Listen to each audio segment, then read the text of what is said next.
Icyambere cya siporo na kera mu muco nyarwanda abantu bakoraga siporo bagasimbuka urukuramende bagakina ikindi ibindi bakoraga ni kumasha gukirana barakiranaga natwe tuzakirana ibyo byose tuzasaba ko umutoza w'intore abidushyira muri siporo yacu hari ugukirana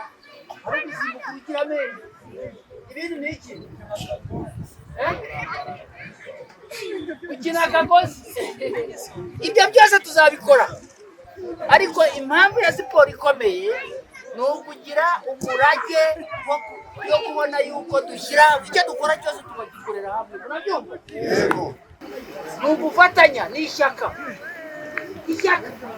iyo timu irangaye ishyaka rero hano aho turi n'intore itwigisha timu waka icyo ukora cyose dukorana na mugenzi wawe kandi tukagira ishyaka ryo gusiga urabyumva umuhate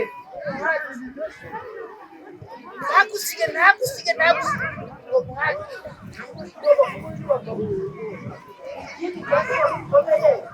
ni ugutunga umubiri wacu urabyumva so mwakoze cyane rimwe kabiri gatatu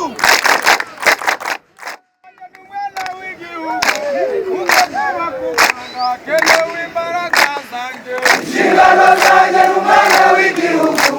ujya kuba ku Rwanda.